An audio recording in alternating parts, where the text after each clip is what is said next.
தமிழகத்தில் 17 மாவட்டங்களில் 2 நாட்கள் கனமழைக்கு வாய்ப்பு. சென்னை வானிலை ஆய்வு மையம் தகவல்.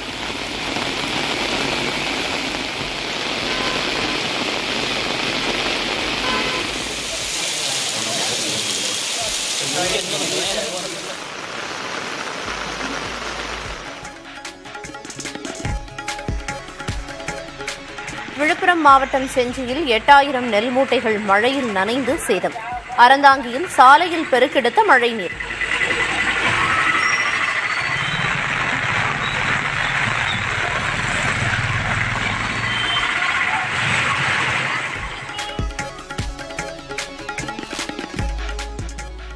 மருதமலை கோயிலில் இருந்து வெள்ளிவேல் திருடப்படவில்லை என அறநிலையத்துறை விளக்கம்.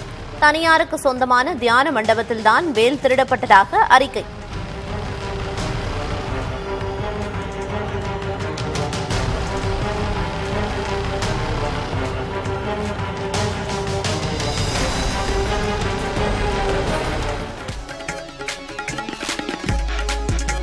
தர்பூசணியில் ரசாயன கலப்பு என்ற உணவு பாதுகாப்புத்துறை அதிகாரியின் அறிவுறுத்தலால் விற்பனை குறைந்துவிட்டதாக வியாபாரிகள் அதிருப்தி. எதிர்ப்பு தெரிவித்து சென்னை, கோயம்பேடு, சேலம் உள்ளிட்ட இடங்களில் போராட்டம்.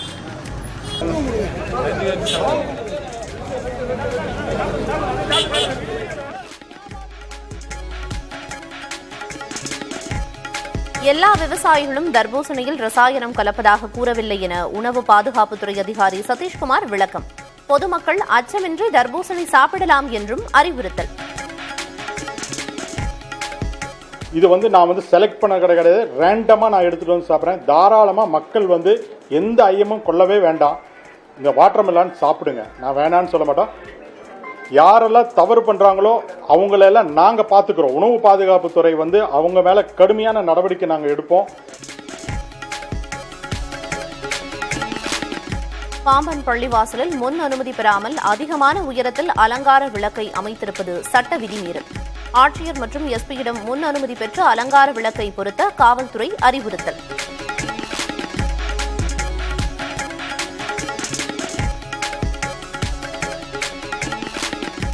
திருப்பூர் தென்னம்பாளையம் பகுதியில் ஓடும் நொய்யல் ஆற்றில் இளஞ்சிவப்பு நிறத்தில் மாறிய நீர்.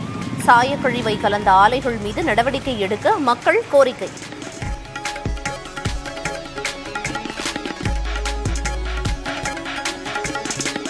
கோவையில் குடிநீர் தொட்டிகள் அருகே தீ விபத்து. வானுயர எழுந்த கரும்புகையால் மக்கள் அச்சம்.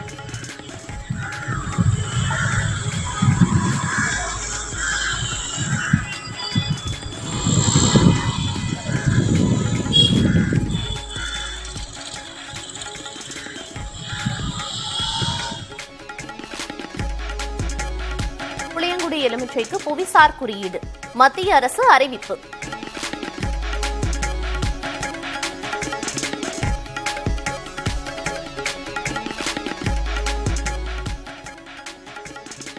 திருவண்ணாமலை ஜமுராமுத்தூர் மலைப்பகுதியில் உலா வரும் யானை.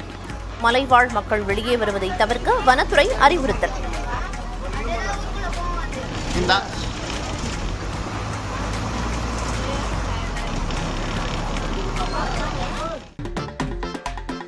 விழுப்புரம் மாவட்டம் செஞ்சியில் பெய்த மழை காரணமாக ஒழுங்குமுறை விற்பனை கூடத்தில் வைக்கப்பட்டிருந்த 10,000த்திற்கும் மேற்பட்ட நெல் மூட்டைகள் நனைந்து சேதமாகியுள்ளன. அறுவடை சீசன் தொடங்கியுள்ள நிலையில் நெல்மணிகள் விற்பனைக்காக குவித்து வைக்கப்பட்டிருந்தன. திடீரென பெய்த பலத்த மழை காரணமாக திறந்த வெளியில் அடுக்கி வைக்கப்பட்டிருந்த நெல் மூட்டைகள் மழையில் நனைந்து சேதமாகியுள்ளன. இதனால் நெல்மணிகள் விலை குறைத்து எடை போடப்படுமா எனும் அச்சத்தில் உள்ள விவசாயிகள் நெல்மணிகளை கிடங்கில் வைக்க நடவடிக்கை எடுக்க வேண்டும் என கோரிக்கை விடுத்துள்ளனர்.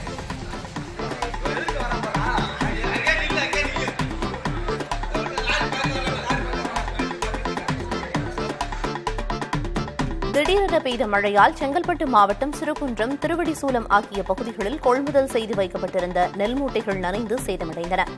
இந்த மாவட்டத்தில் 170ற்கும் மேற்பட்ட அரசு நேரடி நெல் கொள்முதல் நிலையங்கள் உள்ளன. ஒரு சில கொள்முதல் நிலையங்களில் தார்பாய்கள் இல்லாமல் நெல் மூட்டைகள் மழையில் நனைந்து சேதமடைந்து வருகின்றன.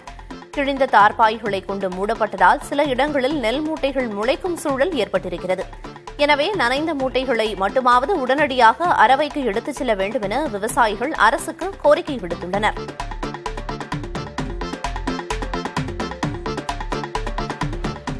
கோவை மருதமலை முருகன் கோயிலில் இருந்த வெள்ளி வேல் திருடப்பட்டதாக தகவல் வெளியான நிலையில் தனியாருக்கு சொந்தமான தியான மண்டபத்தில்தான் திருட்டு நடந்திருப்பதாக அறநிலையத்துறை விளக்கமளித்துள்ளது.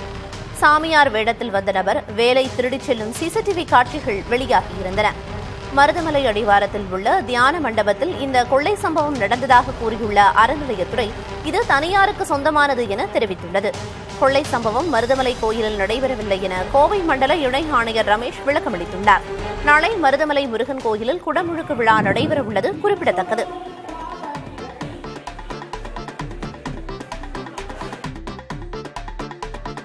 திருச்சி ஸ்ரீரங்கம் அரங்கநாதர் சுவாமி கோயிலில் பங்குனி தேர் திருவிழா கொடியேற்றத்தோடு தொடங்கியது. திரளான பக்தர்கள் இதில் கலந்து கொண்டு வழிபாடு நடத்தினர். விழாவின் முக்கிய நிகழ்வான தேரோட்டம் வருகிற 12ஆம் தேதி நடைபெறவுள்ளது.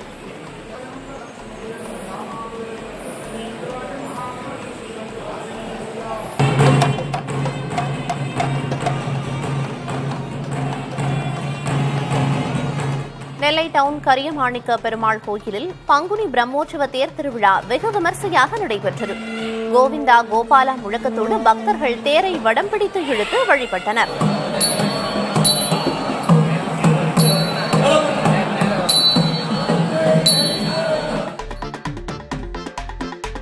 விழுப்புரம் மாவட்டம் விக்கிரவாண்டியில் வீட்டின் கதவை உடைத்து மணப்பெண் சீராக கொண்டு வந்த 15 சவரன் நகைகள் கொள்ளையடிக்கப்பட்டுள்ளன.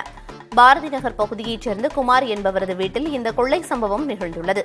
பீரோவில் இருந்த வெள்ளிப் பொருட்களும் கொள்ளையடிக்கப்பட்டுள்ளன. இதுகுறித்து காவல்துறையினர் விசாரித்து வருகின்றனர்.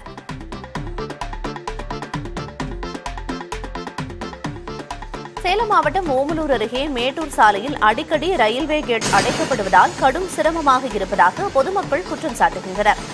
சேலத்தில் இருந்து மேட்டூர் வரை செல்லும் மாநில நெடுஞ்சாலையின் குறுக்கே ரயில்வே இருப்பு பாதையும் உள்ளது. இந்த வழித்தடத்தில் சரக்கு ரயில்கள் அதிகம் செல்வதால் ரயில்வே கேட் அடிக்கடி மூடப்படுகிறது. இதனால் நெடுஞ்சாலையில் போக்குவரத்து பாதிப்பு ஏற்படுவதாக கூறும் மக்கள் இந்த பகுதியில் உயர்மட்ட ரயில்வே மேம்பாலம் கட்ட வேண்டும், 4 வழிச்சாலை அமைக்க வேண்டும் என கோரிக்கை விடுக்கின்றனர். இதுகுறித்து மாவட்ட நிர்வாகம் மற்றும் நெடுஞ்சாலைத்துறையில் கேட்டதற்கு ஆய்வு செய்து அரசுக்கு அறிக்கை அனுப்பப்பட்டிருப்பதாகவும் ஒப்புதல் கிடைத்ததும் பணிகள் தொடங்கப்படும் எனவும் தெரிவித்தனர்.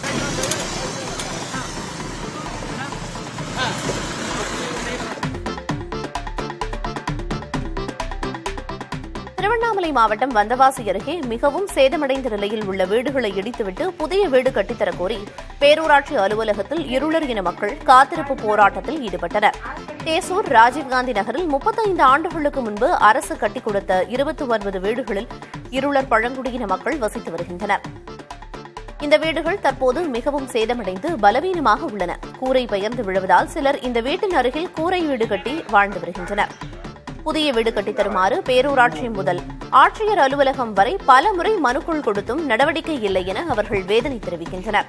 இந்நிலையில் தேசூர் பேரூராட்சி நோக்கி ஊர்வலமாக புறப்பட்ட அவர்கள் அங்கு யாரும் இல்லாததால் காத்திருப்பு போராட்டத்தை தொடங்கினர். தகவல் அறிந்து சென்ற தேசூர் காவல்துறையினர் அவர்களை சமாதானப்படுத்தினர்.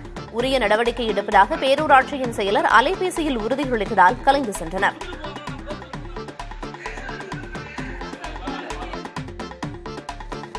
வேதாரண்யம் அருகே கோடியக்கரை மற்றும் ஆற்காட்டுத்துறை ஆமை குஞ்சு பொறிப்பகங்களில் ஆய்வு செய்த வனத்துறை அதிகாரிகள் ஆலிவ் ரெட்லி ஆமை குஞ்சுகளை கடலில் விட்டனர்.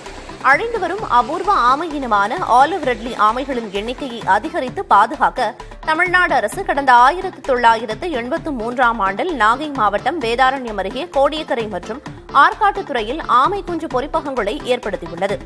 வழக்கமாக டிசம்பர், ஜனவரி மாதங்களில் வேதாரண்யம் கடற்கரை பகுதிக்கு வந்து ஆலிவ் ரெட்லி ஆமைகள் முட்டையிட்டு செல்கின்றன. இந்த முட்டைகள் கோடியக்கரை, ஆற்காட்டுத்துறை முட்டை பொறிப்பகங்களில் சேகரித்து வைக்கப்படுகின்றன. முட்டைகளில் இருந்து குஞ்சுகள் வெளிப்பட்டவுடன் கடலில் விடப்படுகின்றன.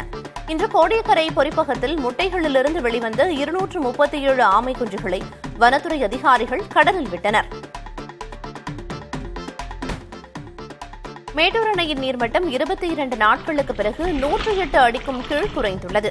காவிரி நீர்பிடிப்பு பகுதிகளில் விட்டு விட்டு பெய்து வரும் மழை காரணமாக மேட்டூர் அணைக்கு நீர்வரத்து ஏற்ற இறக்கமாக இருந்து வருகிறது. இன்று காலை நிலவரப்படி மேட்டூர் அணையின் நீர்மட்டம் 107.97 அடியாக குறைந்துள்ளது. அணைக்கு நீர்வரத்து 425 கன அடியாக உள்ள நிலையில் குடிநீர் தேவைக்காக 1000 கன அடி நீர் வெளியேற்றப்பட்டு வருகிறது.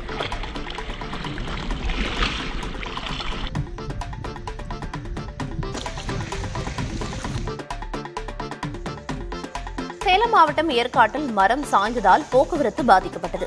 சுமார் அரை மணி நேரத்திற்கும் மேலாக பரவலாக மழை பெய்தது. இதனால் 8வது கொண்டையூசி வளைவு அருகே இருந்த மரம் முறிந்து விழுந்தது.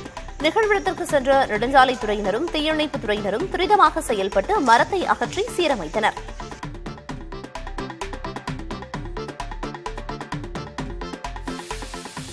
திருவண்ணாமலை மாவட்டம் கீழ்பெண்ணாத்தூர் பகுதியில் பெய்த மழை காரணமாக 1000க்கும் மேற்பட்ட நெல் மூட்டைகள் மழையில் நனைந்து சேதமடைந்தன. ஒழுங்குமுறை விற்பனை கூடத்தில் திறந்த வெளியில் வைக்கப்பட்ட நெல்மணிகள் சேதமானதால் விவசாயிகள் செய்வதறியாது தவித்து வருகின்றனர். நெல் மூட்டைகள் மழையில் நனைவதை தடுக்க தார்பாய் வழங்க விவசாயிகள் கோரிக்கை விடுத்துள்ளனர்.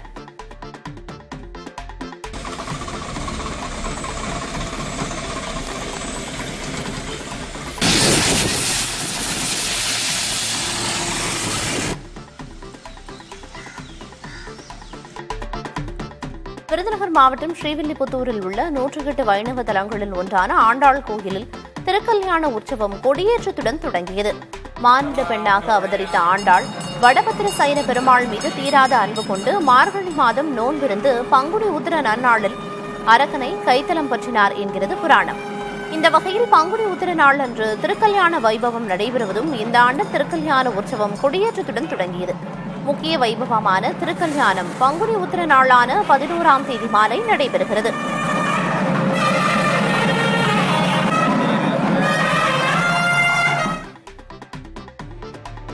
சென்னையை அடுத்த மதுரவாயலில் அடுக்குமாடி குடியிருப்பில் உள்ள வீட்டில் தனியாக இருந்த பெண்ணிடம் செயின் பறிக்க முயன்ற சம்பவம் அதிர்ச்சியை ஏற்படுத்தியுள்ளது. அடையாளம்பட்டு பகுதியில் உள்ள அடுக்குமாடி குடியிருப்பில் மணிஷ் ராணி என்பவர் தனியாக இருந்துள்ளார். காலிங் பெல் சத்தம் கேட்டு வெளியே வந்து பார்த்தபோது யாரும் இல்லாததால் மீண்டும் உள்ளே சென்று விட்டார். மீண்டும் காலிங் பெல் சத்தம் கேட்டு வெளியே வந்தபோது அங்கு நின்று கொண்டிருந்த இளைஞர் ஒருவர் திடீரென மணிஷ் ராணி கழுத்தில் அணிந்திருந்த செயினை பறிக்க முயன்றுள்ளார். உடனடியாக அவர் வீட்டிற்குள் சென்றதால் உள்ளே புகுந்து செயினை பறிக்க முயன்றுள்ளார். ஆனால் மணிஷ் ராணி தொடர்ந்து போராடியதால் அந்த நபர் உடனடியாக தப்பி ஓடியுள்ளார். இது தொடர்பான சிசிடிவி காட்சிகளின் அடிப்படையில் சதீஷ் என்பவரை காவல்துறையினர் கைது செய்தனர். அவர் மீது ஏற்கனவே 10க்கும் மேற்பட்ட வழக்குகள் இருப்பதாக காவல்துறை தெரிவித்துள்ளது.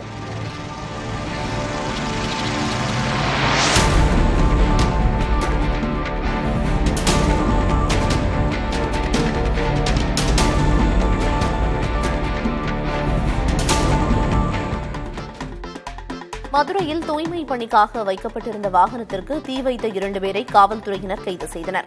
மலைச்சாமிபுரம் பகுதியில் உள்ள இளைஞர்கள் 3 பேர் மதுபோதையில் வாகனங்களை அடித்து சேதப்படுத்தியுள்ளனர். பின்னர் அங்கு தூய்மை பணிக்காக வைக்கப்பட்டிருந்த வாகனத்தை தீயிட்டு எரித்துள்ளனர். தொடர்ந்து தூய்மை பணியாளர் உட்பட 2 பேரையும் தாக்கியுள்ளனர். இது தொடர்பான சிசிடிவி காட்சிகளின் அடிப்படையில் 2 பேர் கைது செய்யப்பட்டனர்.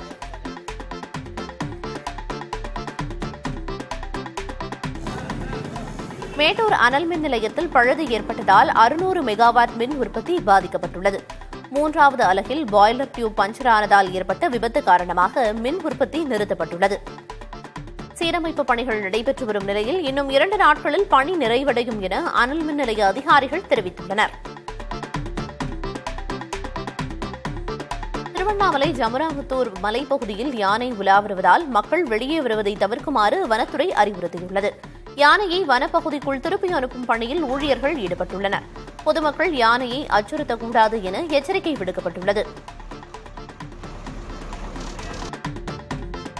தொடர் மழை காரணமாக கொடைக்கானலில் ரம்மியமான சூழல் நிலவுகிறது.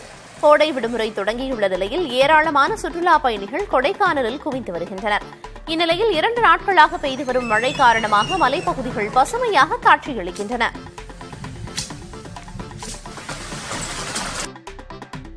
கன்னியாகுமரி மாவட்டம் ஆனக்குழி பகுதியில் சாலையில் சென்ற ஆட்டோ கவிழ்ந்த விபத்தில் 4 பேர் காயமடைந்தனர். கரங்கல் குளச்சல் பிரதான சாலையில் இருசக்கர வாகனம் மீது மோதாமல் இருப்பதற்காக ஆட்டோவை திருப்பிய போது கவிழ்ந்து விபத்துக்குள்ளானது. இதனால் ஆட்டோவில் பயணித்த 3 பெண்கள் மற்றும் ஓட்டுநர் காயமடைந்து மருத்துவமனையில் சேர்க்கப்பட்டுள்ளனர். உதகை கொடைக்கானலில் இ-பாஸ் நடைமுறை அமலுக்கு வந்திருப்பதால் ஏற்காட்டுக்கு வரும் சுற்றுலா பயணிகளின் எண்ணிக்கை அதிகரித்துள்ளது. இ-பாஸ் நடைமுறையால் குறிப்பிட்ட எண்ணிக்கையில் மட்டும் வாகனங்கள் செல்ல அனுமதிக்கப்படுவதோடு நீண்ட நேரம் வாகனங்கள் காத்திருக்கும் நிலை ஏற்பட்டிருப்பதாக சுற்றுலா பயணிகள் தெரிவிக்கின்றனர். ஏற்காட்டில் கட்டுப்பாடுகள் இல்லாததால் இங்கு வரும் சுற்றுலா பயணிகளின் எண்ணிக்கை நாள்தோறும் அதிகரித்து வருகிறது. ரம்மியமான சூழலோடு நிலவும் இதமான காலநிலையால் சுற்றுலா பயணிகள் வந்த வண்ணம் உள்ளனர்.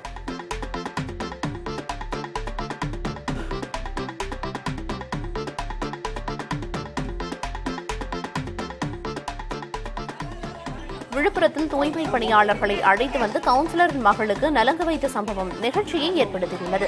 28வது வார்டு கவுன்சிலரான பாஜகவைச் சேர்ந்த வடிவேல் பழனி என்பவரது மகள் ஆதிலட்சுமிக்கு வருகிற 7ஆம் தேதி திருமணம் நடைபெறவுள்ளது. இதையொட்டி மணப்பெண்ணுக்கு நலங்கு வைக்கும் சடங்கு நடைபெற்ற போது சிறப்பு அழைப்பாளர்களாக விழுப்புரம் நகராட்சியில் பணியாற்றும் தூய்மை பணியாளர்களை கவுன்சிலர் அழைத்துள்ளார். மணப்பெண்ணுக்கு தூய்மை பணியாளர்கள் நலங்கு வைத்து வாழ்த்தியுள்ளனர்.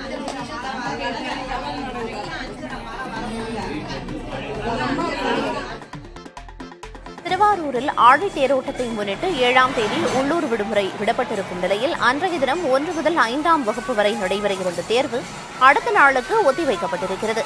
7ஆம் தேதிக்கு பதிலாக 8ஆம் தேதி தேர்வு நடைபெறும் என மாவட்ட நிர்வாகம் தெரிவித்துள்ளது. ஆனால் அதே 7ஆம் தேதி நடைபெறக்கூடிய 10ஆம் வகுப்பு தேர்வு திட்டமிட்டபடி நடைபெறும் என குறிப்பிடப்பட்டிருக்கிறது.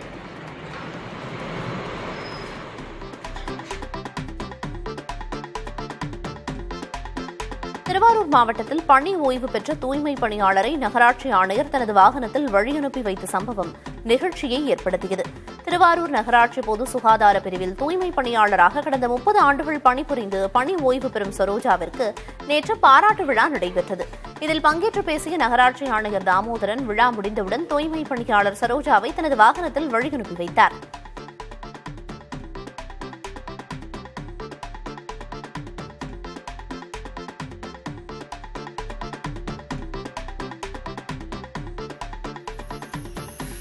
நீலகிரி மாவட்டம் கூடலூரில் இந்த ஆண்டு காட்டு அத்திப்பழங்கள் அதிக அளவில் விளைந்துள்ளன. பறவைகள் மற்றும் குரங்கு அணில்களுக்கு அத்திப்பழங்கள் நல்ல உணவாக இருந்து வருகின்றன. குறிப்பாக மலை அணில்கள் காட்டு அத்திப்பழங்களை விரும்பி சாப்பிடுகின்றன.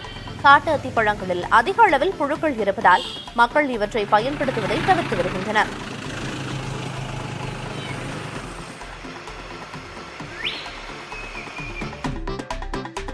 சென்னை தாம்பரத்தில் சாலை விபத்தில் போக்குவரத்து சிறப்பு உதவி ஆய்வாளர் பரிதாபமாக உயிரிழந்தார். சேலையூரில் பணியாற்றிய சிவக்குமார் பணி முடிந்து வீடு திரும்பும்போது ஜிஎஸ்டி சாலையில் பின்னால் வந்து தனியார் பேருந்து மோதியுள்ளது. விபத்தில் படுகாயமடைந்து மருத்துவமனையில் அனுமதிக்கப்பட்ட சிவக்குமார் சிகிச்சை பலனின்றி உயிரிழந்தார்.